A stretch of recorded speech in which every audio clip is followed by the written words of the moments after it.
Hello good morning children, how are you. हम शैक्षिक नवाचारी संवाद यानी कि EIC आपके लिए लेकर आए हैं आज कुछ नया। Today is 28th July 2021 and here in this science board for class 6th we are discussing about soluble substances and insoluble substances. Okay, let's start. Soluble substances. A soluble substance is one that dissolves in a liquid, usually water. इसका मतलब हुआ कि एक घुलनशील पदार्थ वह है जो एक तरह आम तौर पर पानी में घुल जाता है, ठीक है ना। And an insoluble substance is a solid that doesn't dissolve even if you warm up the water. अब एक अघुलनशील पदार्थ एक ठोस होता है जो पानी को गर्म करने पर भी घुलता नहीं है, ठीक है। तो आप समझ गए ना कि सॉल्युबल और इनसॉल्युबल सब्सटेंसेस में क्या अंतर है। Now activity 1, prepare a list of soluble and non soluble substances. घुलनशील और अघुलनशील पदार्थों की एक लिस्ट बनाइए। An object floats when the weight of the object is balanced by the upward push of the liquid on the object. For an object to float on water, mass of the object must be equal to the mass of liquid displaced by it. अर्थात कोई वस्तु किसी द्रव में तब तैरती है जब उस वस्तु का भार द्रव द्वारा उस वस्तु पर ऊपर की ओर लगने वाले बल से संतुलित होता है। किसी वस्तु के द्रव में तैरने के लिए वस्तु का द्रव्यमान उसके द्वारा विस्थापित द्रव के द्रव्यमान के बराबर होना चाहिए। आप द्रव्यमान समझते हैं ना, भार और द्रव्यमान में अंतर है।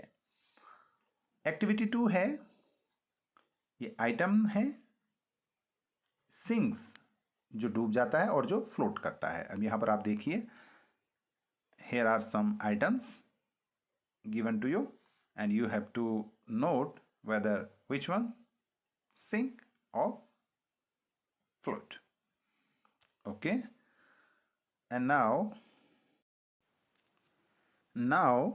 heavy objects sink and light objects float regardless of their size, shape or the type of material used to make them.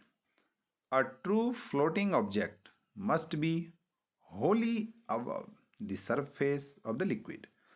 All objects that float must contain some trapped air and that is the only reason why they float. अर्थात भारी वस्तुएं डूब जाती हैं और हल्की वस्तुएं उनके आकार या उन्हें बनाने के लिए उपयोग की जाने वाली सामग्री से तैरती हैं। एक वास्तविक तैरती वस्तु तरल की सतह से पूरी तरह ऊपर होती है। तैरने वाली सभी वस्तुओं में कुछ फंसी हुई हवा होती है जिसके कारण वे तैरती हैं। अब अगली एक्टिविटी है आपके लिए, activity number 3। You have to find out whether this item is floating or sinking one. These are the objects. Okay. Now sprouting is the natural process by which seeds or spores germination and put out shoots. अंकुरण एक प्राकृतिक प्रक्रिया है जिसके द्वारा बीज या बीजाणु अंकुरित होते हैं और अंकुर निकलते हैं, ठीक है ना बच्चों। ओके, अब एक्टिविटी है आपके लिए, यहाँ पर एक चित्र दिया गया है, आपको इसको अपनी कॉपी में बनाना है कि बीज कैसे कैसे अंकुरित होकर कैसे पौधा बनता है। Okay, and now in this worksheet, this is for class 7 in science, we are going to discuss about deficiency diseases.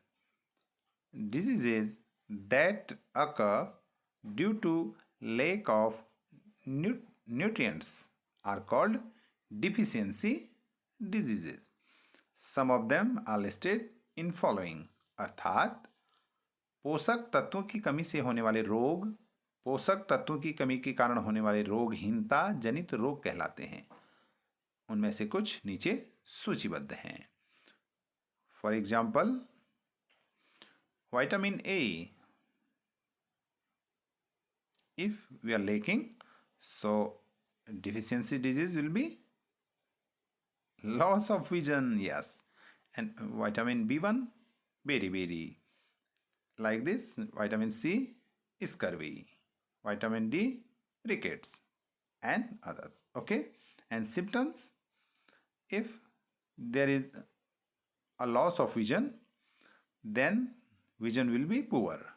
Okay, in the same way the other diseases are found. Now there is an activity. Match the following. You have to match which disease is related to which nutrients. Okay, now find it yourself. Next, all nutrients have different sources. As we know, carbohydrate is found in rice, wheat, potatoes, sugar, jaggery, and sweet fruits. Protein is found in pulses, soybeans, eggs, meat, etc. Fat is found in vegetable oil, butter, milk, cheese, meat, fish, etc. Vitamins and minerals are found in many vegetables and fruits. इसका मतलब है कि सभी पोषक तत्वों के विभिन्न स्रोत होते हैं। ठीक है ना?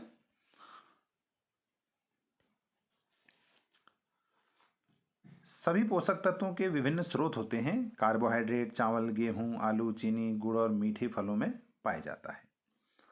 प्रोटीन दालों, सोयाबीन, अंडे, मांस आदि में पाई जाती है। और वसा, जिसे फैट कहते हैं, वनस्पति तेल, मक्खन, दूध, चीज, मांस, मछली आदि में पाया जाता है। और विटामिन्स और खनिज तत्व बहुत सारी सब्जियों और फलों में पाए जाते हैं।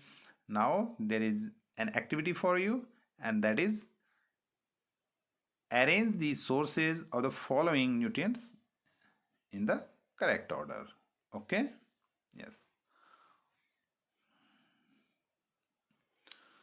Now methods of heat transfer. Conduction is a process in which heat is transferred between objects by direct contact. For example, when one corner of an iron rod is heated, the other also gets heated. Heat transfer occurs in liquids by the method of convection, like boiling water. Radiation is a method in which medium is not required for the transfer of heat.